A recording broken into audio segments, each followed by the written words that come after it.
read by Dale Grothman. Catching him was no problem. They caught him everywhere, and practically all at once. Baker's Dozen by Jim Harmon. "Mr. Street, you are the foremost xenologist on Earth," the director of extraterrestrial investigations said to the tall man. "I know," Street said. "What do you know about the infamous criminal Baker, the so-called Robin Hood, who is actually a scarlet fiend?" "Everything." "Surely not how he died?" "Everything but that." The director put his briefcase on his knees. "Mr. Street, my agency received numerous accounts of his death, or deaths, on various worlds. Can you tell me which, if any, of these stories is true by studying our intelligence reports?" "Easily," Street said. "We have had Baker under observation many times by our planted Orwells, our peep bugs. But you must understand that we need absolute proof on him, since he has supporters even on Earth. And in waiting on that proof, we lost contact often at vital moments." "I understand perfectly," Street assured him. 1. "Are there really space pirates?" Mrs. Fuljon inquired of him, giggling furiously. "Yes, Virginia, there really are space pirates," Baker assured her. Mrs. Fuljon lowered very long lashes over formidable eyes. "My first name is Christine. Will they come at us out of the void with all guns blasting?" "I doubt it. They would want to rob the liner, not disintegrate it." Baker excused himself and strolled toward the afterdeck of A-class. He had lied to the lady. The hyper-Orwell focused directly on him picked up the tiny whispers of his sub-vocalizations. He was a pirate, but there was one part of the cargo he did want to destroy, not steal. The first-grade readers for the mission house of alien natives on Ignatz 9. Men called him a traitor to the human race, but he seethed at the corruptive propaganda being fed to the swinoid youngsters of the planet. This little piggy went to market. This little piggy stayed home. This little piggy had roast beef. This little piggy had none. It was insidious, evil. It said, in effect, that races who shared a common ancestor with the pig had better trade with Earthmen on their terms, on any terms, if they hoped to go on being allowed to eat. Double-dealing Earthmen with their devious schemes were daily robbing literal-minded extraterrestrials, like the Ignatz swinoids, blind. Sometimes it made him ashamed to be an Earthman. Let them call him a renegade. He was going to help these sentient beings. He had a plan, even if he lacked the armed battlecruiser that the pirates had in the teletapes. There was a small corvette waiting for him on Ignatz 9. It lacked the restricted official light drive of military and police craft, having only a civilian planet field booster. But if all went well, it would be sufficient for his escape. Baker glanced at the dial of his watch. It showed no telltale color of listening devices within his area. The detector had been sold to him by an ETI agent and, of course, it lied. Confident, he stepped over the chain separating him from the stairs to B-deck. Wormong was waiting for him, as planned. "See," the fat, swarthy man said. "My brother, my nephew, my cousins. We will bring our luggage to the cargo hold tonight." "I'll predispose the guards. Come right to hold 7, understand?" "Da," Wormong assured him. The man on watch collapsed soundlessly at a beam of nerve pressure on the neck, and Baker slipped inside, immediately beginning to eject the first-grade readers through the escape hatch by the gross. The mercenary Wormong and his army of family arrived with experienced stealth and began dumping the new books from their privileged luggage. Baker replaced the contents of the open crates with the variant readers. These volumes might be the tiny counterbalance needed to free a world of swinoids from the domination by Earth. Who knew the full extent of the psychological effect of the three little pigs on young, formative minds? His work done, Baker sadly regarded the precious jewels and negotiable bonds from the registered mail. There was no way around it. This had to look like a robbery. It was necessary that he take them. Quickly, he stuffed everything into his synthetic appendix. Baker was allowed to disembark on Ignatz 9 so that he might be traced to his alien fellow conspirators. The heavy-jowled biped who greeted him at the smoky tavern was joyous. "You have done the next best thing for us to enable us to tell your busybody missionaries to go home. We look upon you as one of our own, and are hungry for the sight of you. May you remain with us long." "Too much work," Baker said, gagging over the native beer. "But I must ask you a favor. You implied you'd give me your right arm." "Anything we have is yours.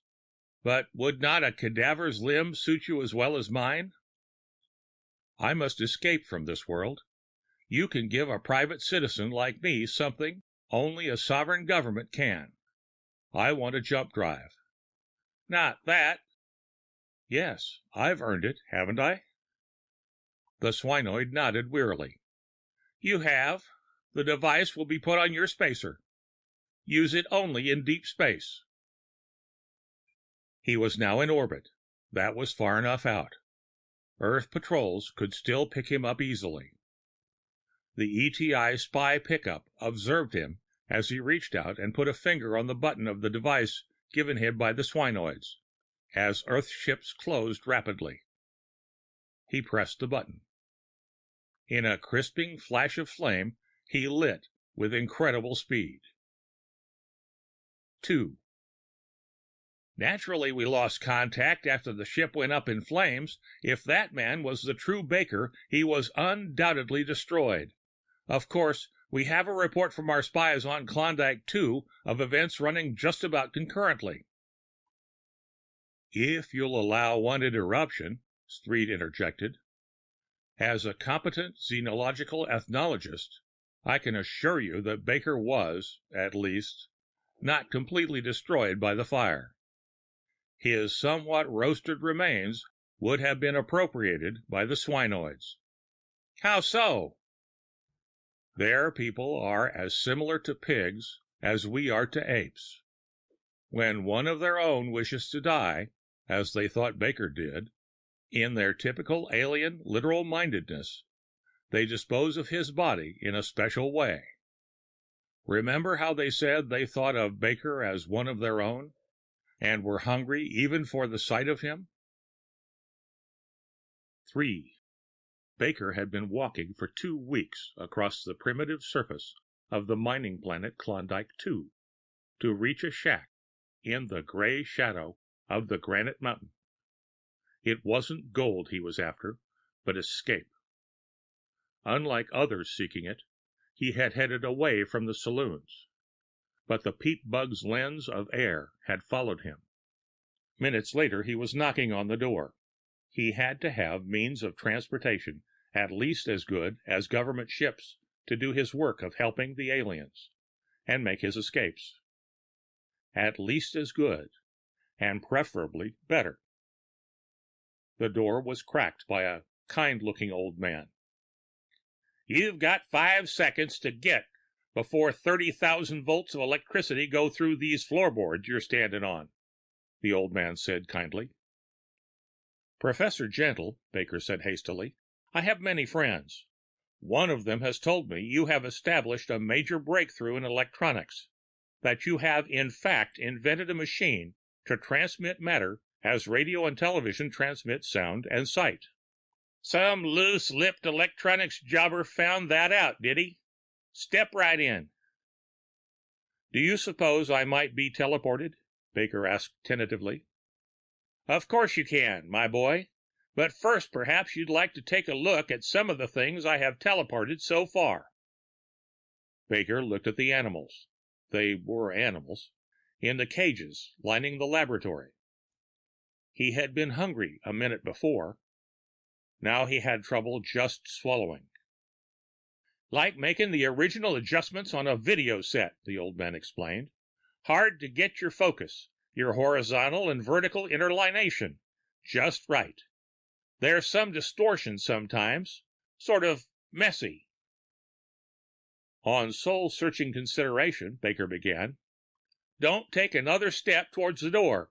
I've got the floor checkerboarded with electric grid where I can turn on the juice wherever you set your foot. Controls in my upper plate. Step into that coffin, boy. Just my little pet name for it, don't worry." With some degree of reluctance, Baker stepped into the left of twin vertical boxes. The lid closed in his face and locked. Before he could begin to have time to worry about his air supply, the cover sprang open and he stepped out. "Test over?" There was an echo. A man stood in front of the second coffin. Baker had entered the one on the left, and he was still in front of the left box. He was also now in front of the cabinet on the right. He had been completely duplicated. "That damn feedback again," Gentle grumbled. In the first shock of this duplication, and therefore seeming negation of his individual ego, Baker almost went mad.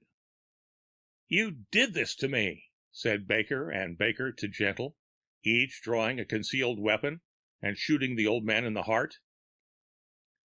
"You two fellers drop your guns and stand still," the voice behind them said. "The professor was always saying I was the most simple-minded assistant he ever had. But I've got brains enough to pull this trigger on this old shotgun if you move." The ET chief explained. "The rest is hearsay. Those miners spy-proofed their towns." The trial was short with Jeb, the assistant's, testimony, but the jury deliberation was unaccountably long on a primitive world where justice ran fast for a blind woman. "We've waited long enough," Jeb said to the other men in the saloon. "Let's break 'em out of the cellar and hang 'em." The miners didn't let the jury set a precedent. They hoisted a few inside the bar and went out of Lone Spiling Hill and hoisted 2 more. "What have you idiots done?" the sheriff yelled as they trooped back into Klondike City. "Anticipated the verdict a mite," Jed admitted. "That's just it," the sheriff groaned. "It was ruled justifiable homicide, temporary insanity. At the time of the crime, each of the defendants was beside himself." 4. "Obviously," Street said, "this is no more than a folk legend." "Are you sure?" the director of ETI asked, fingering the report. "It can't be anything else. Granted that all the other events were true, I would know Baker was still alive. Only one, because neither could stand the threat of the other to his ego. You see, the case would never have come to trial. It would have been immediately dismissed." "Why?" "My dear fellow, both Bakers could not have been put on trial for the same murder, as any student of law would know. This would be a violation of the basic protection of double jeopardy." 5. A fast spaceship put him well ahead of the law, and a place to hide out until things simmered down. That was all Baker wanted, and it was what he had. He was too hot for more. "This is how we reconstructed it from our informant's version," the ETI chief said. For the 100th time, he located Weiser 4 on the star map. It had been discovered by the Gordon Pole expedition half a century before. Few people even knew about it, and most of those had forgotten it. He would never have known about it himself if it hadn't been on the credentials of that bank official. With those papers, he was set to spend several profitable years in the great national bank. He would be an alien, but somehow aliens always seem to have more money than the natives on any given planet. As blast-down time approached, he read the characteristics of Weiser 4 and found his greatest inconvenience would be the intense sunlight from the double suns, not bright enough to burn, but brilliant enough to dazzle. He searched the ship for sunglasses, but all he could find were snow goggles, a visor of black plastic with twin slits to look through. He put them on, resolving never to steal an improperly equipped spaceship again. "Howdy, partner." The humanoid at the spaceport was bald and green. He wore a wide-brimmed hat, chaps, and a large gun. Nothing else at all. "Forgive my informal dress. Forgot my kerchief, boots, and spurs this morning. Who might you be?" Baker gave the title of his position at the bank, explaining that it would be his job to help arrange for loans to the local ranchers. "You'll find this a friendly place. Tumbleweed is an adult western town. We know the banker ain't always head of the gang of rustlers." As the weeks passed, Baker learned to live with the aliens' strange obsession with the things and persons of the Old West. They were even more fanatic than the terrestrial Frenchmen over the American frontier. It was not exaggerating to say that they regarded the men in the old films they got from Earth as gods. They had appropriated appropriate Western given and surnames, but while there were plenty of Wills and Davies and Rogerses and Crocketts, it was always Will Crockett and Davy Rogers. Anything other would have been sacrilege. Baker's biggest problem was getting a good mixed martini. Everybody on Weiser 4 drank their rot gut straight. But by becoming friendly with the bartender, Gene Gibson, at the Golden Slipper, he managed to get his mixed drinks. "Which do you think is faster on the draw, Matt Dillon or William S. Hart?" Tom asked Baker early one evening. "I don't give a hoot, Gibson," Baker snarled, reaching for his martini. The shocked faces along the bar turned toward him, and hands moved toward loaded guns. "I meant pictures," Baker said hastily. "I wouldn't give one of my pictures of Hoot Gibson for 2 each of Ken Maynard and Tim McCoy." "Everybody to his own taste," Gibson said agreeably. Baker exhaled and gulped his drink. It had been a close one. But as time wore on, the habits of the Western-loving aliens grated more and more on Baker's soul. He was particularly irritated by the weekly ritual every male had of riding into the sunset. Since there were 2 sunsets in opposite directions, it was a long and involved and thoroughly annoying process. Tom Wayne had kept Baker waiting for an hour at the Golden Slipper to discuss his loan. Baker was exasperated and dry. Local custom regarded it as friendly to not begin your drinking before your companion arrived. Gibson lay out the ingredients of a martini on the bar. "You gonna wait any longer for Tom to finish riding into the sunset before I start mixing?" Baker whirled angrily. "Nuts to Tom, mix." Before the blasphemous words died on his lips, Baker saw death in the rising barrels of the vengeful 6-shooters. 6. "I doubt this story very much," Street said to the director. "The planet and its conditions have been verified," the director replied. "Even better reason to doubt that Baker died there. He probably was worshipped as one of the gods." "Why do you think that?" the director asked the xenologist. "Think it out for yourself. Imagine the reception that would be given to a man who stepped out of a spaceship, wearing what would appear to be a black mask, and who told these people he was the Lone Ranger." 7. Baker jammed the accelerator of the ground car down until his thumbnail turned white. The eye of the ETI peep bug observed the police car of the native authorities behind Baker's vehicle, closing fast. This is how it happens, he subvocalized. A great career in interplanetary crime ends with an arrest by hick cops for selling dirty books. Why had he ever sunk so low? That was easy. It took a stake to do anything big, and he had to get a pile by selling books after what had happened to him on Wellington I. The Decameron, Forever Amber, Pierre Louis, all the old classics like that still went over with some of the humanoid and biped races. He had none of the new stuff, only titles in the public domain. He couldn't force himself to fall to the level of literary pirate. But here on Linz 3, he was slaying braces of fowl with a single stone. Linzians were highly stimulated by intricate philosophy and mathematics.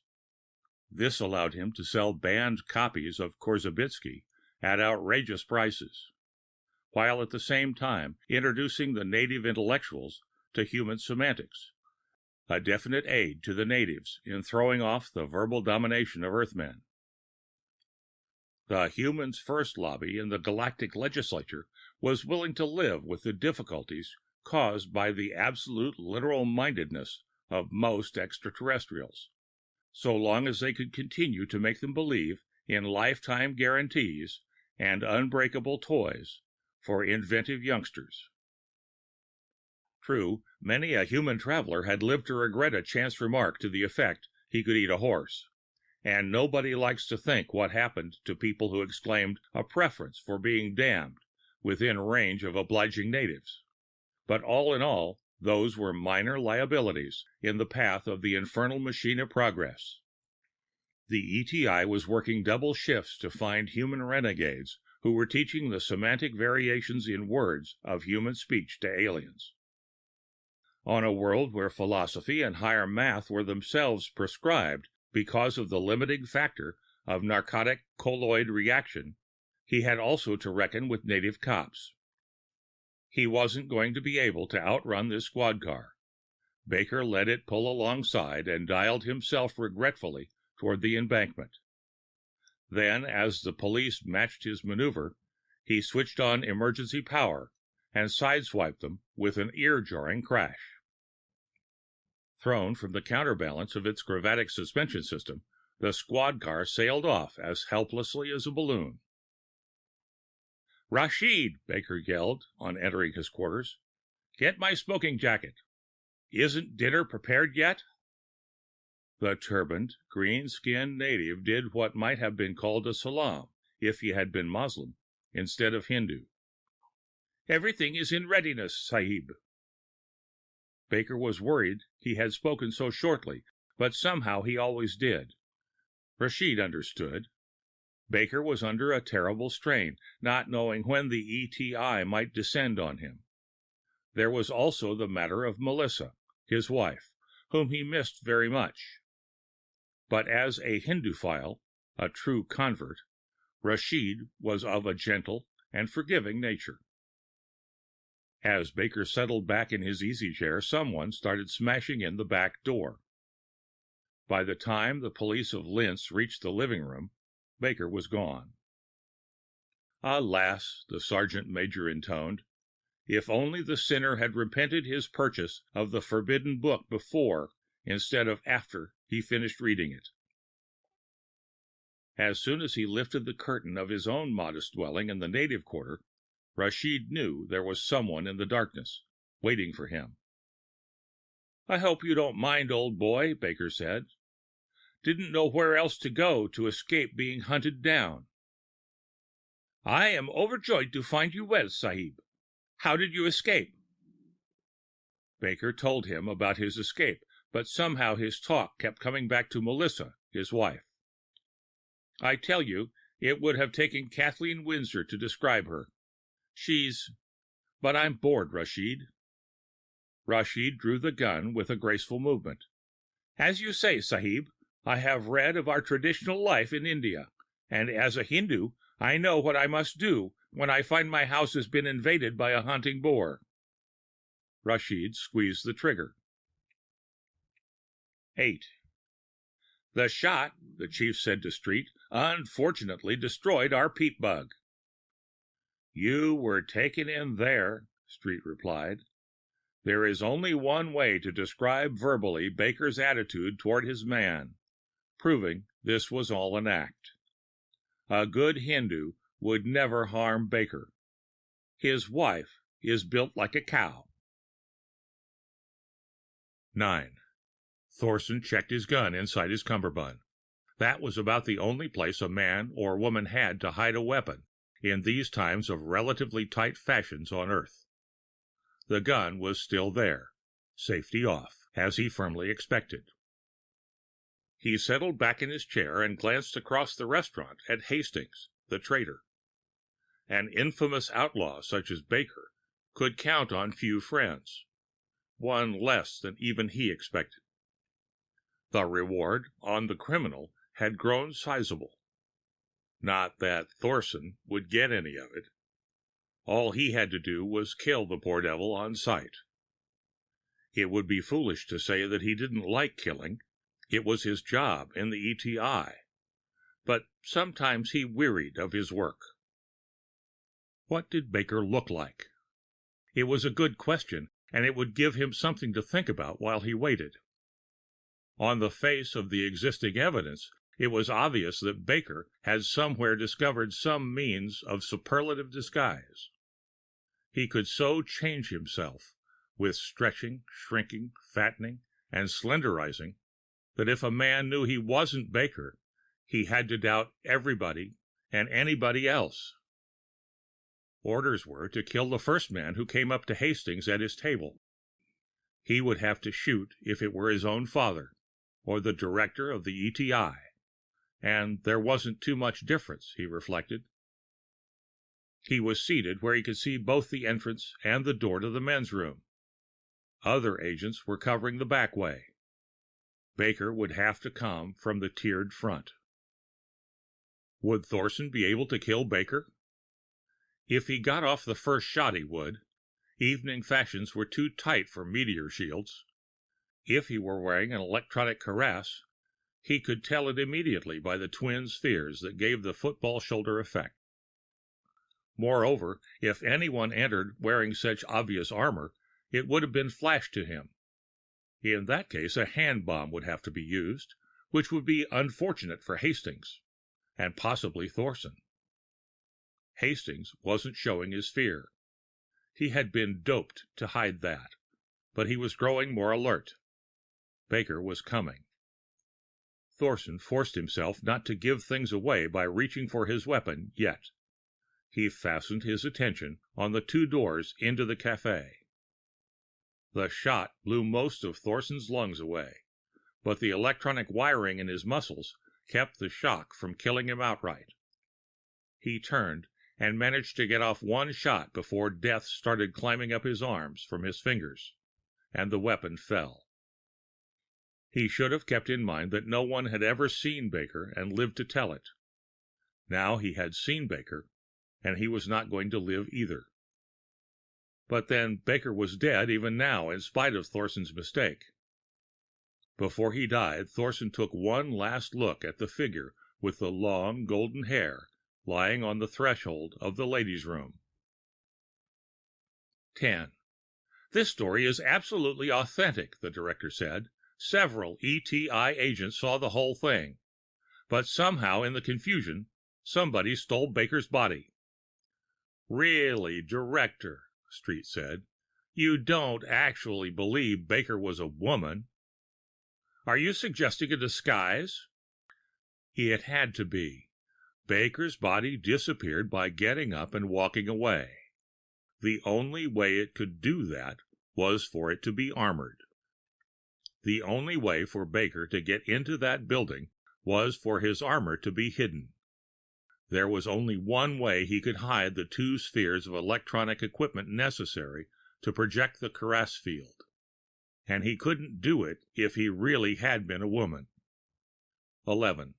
The director leveled his gun at Street. I am at last convinced that there is only one way in which you could be so certain that Baker is not dead. You know he is alive, And you know it because you are Baker. You are correct, Street said. I am the celebrated Robin Hood of space. It's too great an honor to deny. I will go into confinement for many years because of what I am about to do, but I must see the galaxy rid of you. The director fired the lethal charge at point-blank range, and the tall man tumbled to the door. I had to do it, the director said over the body. It was well enough to frame you for Baker's crimes, due to your suspicious knowledge of him. But I didn't know you were going to fail to protest, that you were going to go along with the lie. I couldn't stand another man living to take the honor for being Baker. There is no living Baker but me. 12.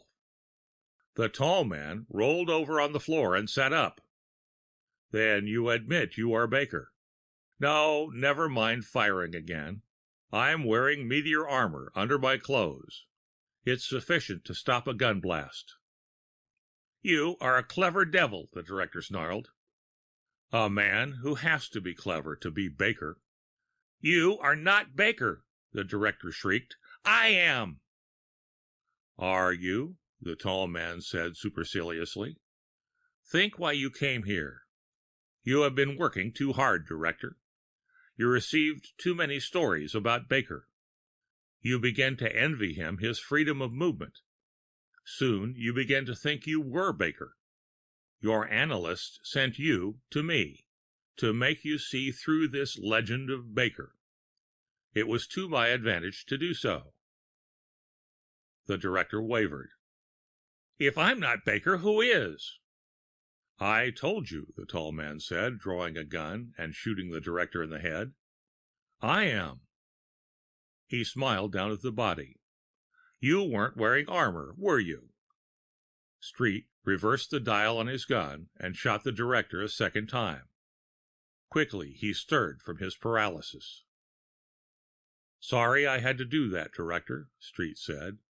But I could see you were about to strangle me with naked hands. The important thing is to fix the idea firmly in your mind that I was Baker. If you thought I was, then you would realize that you couldn't be. I do, the director said miserably as he climbed to his feet and dusted off his breeches. But if I'm not Baker, and you're not Baker, who is Baker? Director, just as telling your story and hearing my answers to them cured you of believing you were Baker, the events of this story are designed to make someone remember the true identity of Baker. That very person who now believes in a different personality of his own. Who is this person who is really Baker? The director asked. The person who is now reading this story, Street said. 13. I'm afraid it won't do, Mr. Street, the editor of Men's True Space said across his desk. It's fiction. There can be only one Baker, and tens of thousands would read the story in my magazine. You're missing the point, Mr. Trent, Street said. There is only one manuscript, and it is in your hands. You are Baker. No, Trent said. No. Yes, Street said relentlessly. Just as the director realized he was not Baker, you must realize you are. Trent lay back in his swivel, gasping. All right, I admit it. I am Baker. But you aren't really, Mr. Trent, Street said calmly. I know you thought at one time you were Baker, and then repressed the idea. But I knew that at some future time the delusion might return, and you might begin to claim to be Baker once more. As you said, there can only be one Baker. I am Baker. You lie, Trent snarled. I know the truth now. I am Baker. There can only be one. The editor jerked the gun up from his desk drawer. The shots crashed at the same instant. Trent ran the letter spindle through his chest as he fell across the desk. Street settled back into his chair comfortably. death in his lungs from the gas bullet that had exploded inside his armor. 14. The director of extraterrestrial investigations opened the closet door and stepped into the office. "You fools," Baker said to himself. He had no doubt he was the original Baker. He remembered clearly that he had stepped out of the left cabinet of Gentle's transmitter, the one which he had first entered. He did remember that, didn't he? Yes, doubting himself was the first stride down the road these two had taken. His act to shock Street into realizing they were both Baker had been elaborate, but Street had gone schizoid. He was no copy, but there were copies of Baker, dozens of them, all helping the downtrodden aliens from terrestrial exploitation and making fortunes for themselves. There were fat ones, thin ones, tall ones, short ones, all kinds of Bakers, thanks to refinements of Gentle's distortion factors in matter duplication to an exact science, a desired result, not an accident like the duplication itself. Unfortunately, in a few, physical distortion meant mental disorientation. These no longer had to merely pretend to be other people than Baker. It was too bad about them, and about all the other Bakers who had died. He really had died in all those ways, on all those worlds, in all those bodies, despite Street's clever excuses. Still, it wasn't a bad life, helping the helpless and himself to all they could get. Yes, Baker decided, dying was a good way to make a living. The End of Baker's Dozen by Jim Harmon.